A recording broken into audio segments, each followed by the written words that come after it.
Kanadaya ailəvi və ya tək gəlmək istəyənlər, bu video sizin üçün çəkirəm.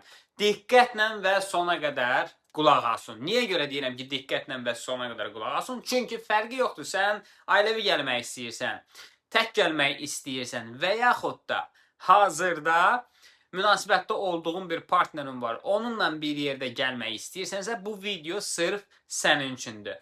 Bu videoda tam ətraflı olaraq immiqrasiya proqramları haqqında məlumat verəcəm. Əvvəlcədən deyim ki, immiqrasiya proqramları o demək deyil ki, siz qaçqınlıqla məşğul olacaqsınız. İstənilən ölkəyə, öz ölkəsindən çıxıb gedən hər hansı bir məqsədlə, fərqi yoxdur, iş olsun, təhsil olsun, immiqrasiya proqramları olsun, gedən insanlara immiqrant deyirlər. Buna miqrant demirlər, emigrant, immiqrant, miqrant. Bunlar fərqli bir şeylərdir. Çox uzatmayaq. Deməli, mən Emin Vərxanov Kanada immiqrasiya proqramları haqqında tam ətraflı və artıq bir neçə ildir ki, məlumat verib sizlə tam ətraflı məlumatlar paylaşıram və tam dəqiq öz rəsmi saytında olan məlumatları sizlə bölüşürəm. Əgər siz də maraqlanırsınızsa Kanada immiqrasiya proqramı ilə bağlı, mənə yuxarıdakı linkdən, aşağıdakı linkdən fərq eləmir, mentorluğa yazıla bilərsiniz. Bunu kənara qoyaq. Ümumiyyətcə, Kanadanın immiqrasiya proqramları hansı növləri var? Təhsil proqramları var, turist vizası proqramları var, daimi yaşayış proqramları. Bunlar müxtəlif yerə bölünür. Daimi yaşayış proqramlarına hansılar aiddir? Express Entry, çox adamın Azərbaycanda tanıdığı həmin o məşhur proqram. Göstəriciləri çox yüksək və qəbul faizi də çox fərqli olan bir proqramdır. Bundan sonra hansılar var? Sizin üçün Provincial Nominee proqramlar, PNP proqramları, əyalətlərin immiqrasiya proqramları. Fərqli əyalətlərdə fərqli immiqrasiya proqramları olur ki, bu sırf sizin özünüz üçün nəzərdə tutulur. Hansını seçmək istəyirsinizsə ona hazırlaşırsınız. Express Entry proqramları isə bir qədər fərqlidir. Başqa proqramlar da var ki, Quebec-in özünə aid olan frankofon, yəni fransız dilli əyalət olduğu üçün onun immiqrasiya proqramları tam fərqlidir. Bundan əgər siz məlumat almaq istəyirsinizsə, rəydə yazın, fransız dilli insanlar üçün də, düzdür, azlıq təşkil eləsə də onlar üçün də video çəkib paylaşaram. Daha sonra bu Kanada immiqrasiya proqramlarında hansılar daxildir? Dediyimiz kimi təhsil, turist vizası, daimi yaşayış proqramları, caregiver, yəni baxıcılıq işləri olsun, müvəqqəti immiqrasiya proqramları var ki, müvəqqəti iş proqramları, yəni sezonla, fəsillə asılı olaraq hər hansı bir əyalətlərə gedib işləyib və ondan sonra da davam elətdirə bilərsiniz bu immiqrasiya planlarınızı. Başqa bir proqramlar da var, qaçqınlıq proqramları, asylum seeker məsələləri və müxtəlif bu kateqoriyalarda immiqrasiya proqramları davam edir. Və 100-dən çox immiqrasiya növləri var Kanadada. Fərqli ola bilər. Məsəl üçün siz deyə bilərsiniz ki, Amerika elə, nə bilim, İngiltərə belə. Kanada dünyanın ən çox immiqrasiya proqramları təklif edən ölkəsidir. Niyə görə? Çünki Kanadaya immiqrantlar lazımdır. Ölkə boşdur, ölkədə yaşayış səviyyəsi, belə deyək, hər bir insanın özünə uyğun gəlmir və ona görə də gəlib yoxlayırlar. Bir neçə il qaldıqdan sonra davam eləmək qərarını verirlər və ya geri qayıdıb öz ölkəsində və yaxud da ki, başqa bir ölkələrdə davam elətdirmək istəyirlər növbəti həyat illərini. Əlavə olaraq da onu deyim sizə ki, məsəl üçün, Express Entry proqramlarında 3 kateqoriyaya bölünür. Canadian Experience Class, yəni Kanadada hazırda yaşayan və Kanadada təhsil, iş təcrübəsi olan insanlar üçün nəzərdə tutulub. İkincisi isə Federal Worker proqramları var, yəni əyalətlərdə Federal Worker proqramları, daha sonra isə Federal Skill Trade proqramı. Federal Worker proqramlarına niyə görə Federal Skill Trade proqramından fərqlidir? Çünki bu Federal Worker Trade proqramında zehni əməklə məşğul olan insanlar və yüksək göstəriciləri olan, dil sertifikatının xalı yuxarı olanlar, iş təcrübəsi yuxarı olanlar, təhsil səviyyəsi yuxarı olan insanların qrupudur. Federal Skill Trade proqramı isə fiziki əməklə pul qazanan insanların kateqoriyasıdır və bununla da müraciət edə bilərlər. Başqa bir proqram isə əyalətlərin immiqrasiya proqramıdır. Əyalətlərin immiqrasiya proqramlarında isə yenə də iki cür olur ki, siz əyalətlərin immiqrasiya proqramından birbaşa özünə müraciət edə bilərsiniz. Yəni sırf bu əyaləti seçirsiniz, buradakı immiqrasiya proqramlarına maraqlanırsınız, hansı sizə uyğundursa, onu seçirsiniz, hazırlaşırsınız və daha sonra birbaşa müraciət edirsiniz. Başqa bir yolu isə nədir? Əyalətlərin immiqrasiya proqramlarından qəbul alırsınız, hər hansı bir əyalətdən, belə deyək də, nomini olursunuz.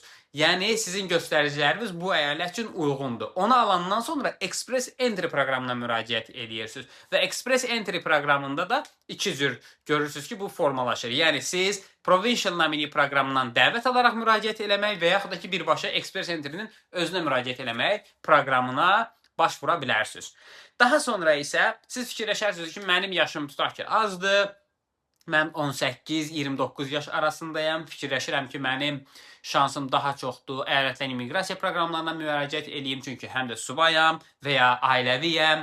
Ailəli ilə subay insanın arasında çox fərq eləmir. Sadəcə belə deyək, 15-20 xal fərqli ola bilər sizin üçün, əgər hər ikinizin də göstəriciləri yaxşıdırsa.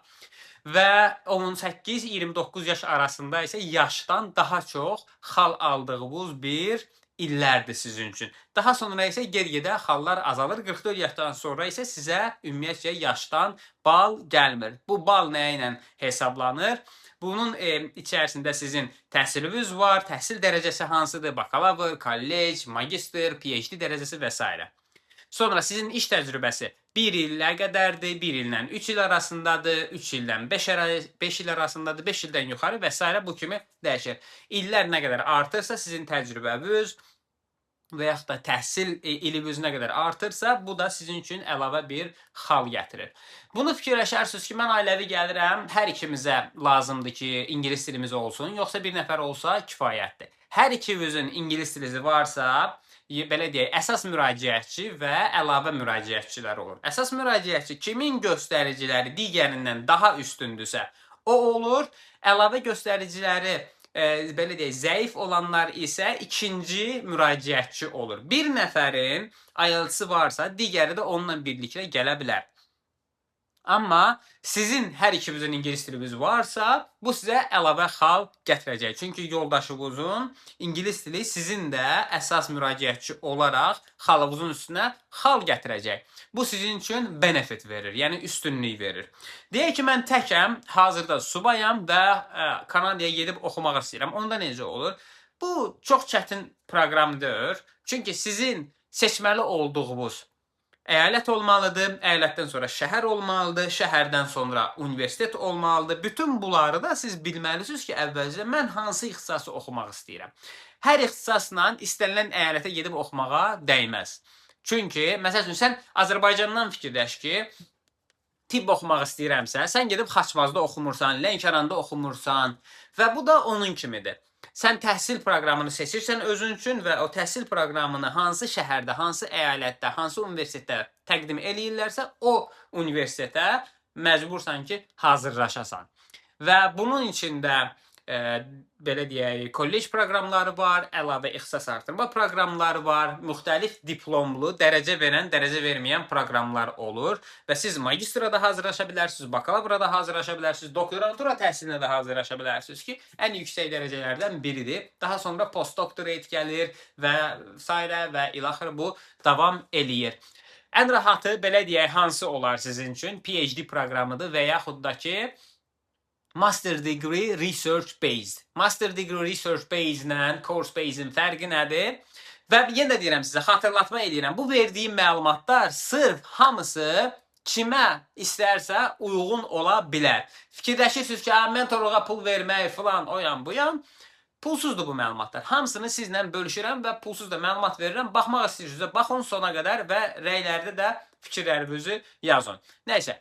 Course Based ilə Research Based arasında fərqlər nədir? Master proqramında siz Course Based olanda ancaq imtahan verirsiniz, kredit yığırsınız. Research Based olanda isə siz həm oxuyursunuz, bir neçə fənləri kredit alırsınız və daha sonra isə məzun olana qədər siz artıq research eləyirsiniz, araşdırma işi eləyirsiniz və sonra da diplom yazıb məzun olursunuz.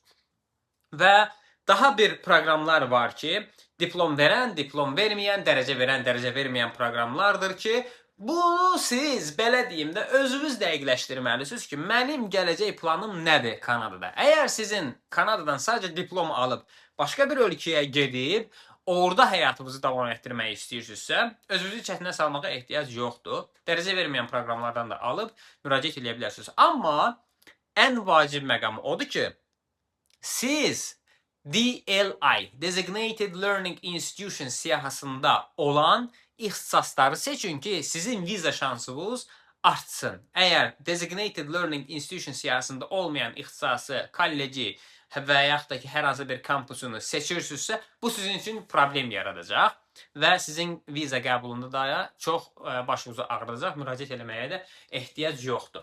Təhsil proqramları ilə müraciət eləyəndə ən vacib sənədlərdən biri də sizin Letter of Explanation sənədidir. Əgər Letter of Explanation sənədi necə yazılır bilmirsinizsə, mənim kanalda bu barədə tam ətraflı məlumatım var. Həm özümün yazdığım Letter of Explanation, ilk dəfədən müraciət edib qəbul aldığım LOE sənədi var. Həm də tələbələr üçün bir neçə reject alandan sonra mənə müraciət edib, mentorluğa müraciət edib, birlikdə yazdığımız LOE sənədini də sizinlə bölüşmüşəm, baxa bilərsiniz. Və deyirsiniz ki, həmin tələbələrin göstəriciləri mənə uyğundur, mənim кейsim tamam fərqlidir, mən istəyirəm ki, sırf mənim özüm üçün yazılsın, problem yoxdur. Mənim mentorluğuma yazılandan sonra, əgər göstəriciləriniz uyğunsa, qəbul edəcəyəm və qəbuldan sonra başlayacağım sizinlə mən birbaşa mentorluq eləməyə.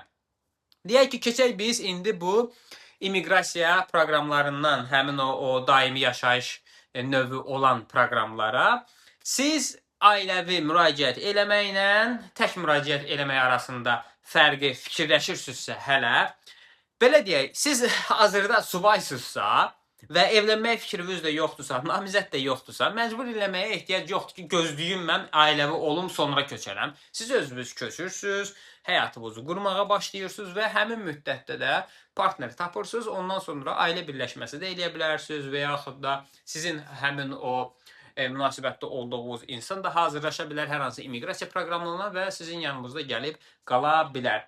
Niyə görə Kanadanı fikirləşirsiniz? Deyirsiniz ki, məsələn, Amerika orada ola-ola, niyə görə mən Kanadanı seçim? Əgər sənin göstəricilərin, şansların Amerika üçün varsa və tam olaraq da bunu üstələyirsə, gözəl insan, Amerikaya get. Yox, Amerikanın immiqrasiya proqramları kifayət qədər deyirsə və yaxud da ki, heç yoxdursa, sənin göstəricilərin də heç birinə uyğun deyirsə, məcbursan ki, Kanadadan immiqrasiya eləməyə. Çünki Kanadada bayaq da dediyim kimi 100-dən çox immiqrasiya proqramları var ki, hər hansı biri mütləq ki, sənə uyğun olacaq. Və deyə bilərsən ki, hansı yaş aralığında gəlmək daha məsləhətdir? Hansı yaş aralığında gəlməyin, belə deyək, bu sualın tam cavabı yoxdur. Amma ən əsas məsələ odur ki, sən özünü hazır hiss elədiyin müddətdə, sənin göstəricilərin hazır olduğu müddətdə müraciət eləyə bilərsən. Təklik, sonra hava şəraiti, məyusluq, ağlamaq, darıxmaq, bu kimi şeylər ilk 3 ildə mütləq ki olacaq, qaçılmazdır. İstənilən ən belə mature insan, ən yetişkin insanın hər birində də olacaq bu. Yəni ondan siz deməyin ki, tək mənəm bu, nə bilim, işimi qoydum, yaşayışımı qoydum, filan yerdə gəldim. Əgər peşmançılığı çəkəcəksinizsə, olduğunuz ölkə sizə daha yaxşı şanslar verirsə, onda atıb gəlməyin. Yox, sizin şanslarınız fikirləşirsiniz ki, Kanadada da çoxdur, onda Kanadaya müraciət edin.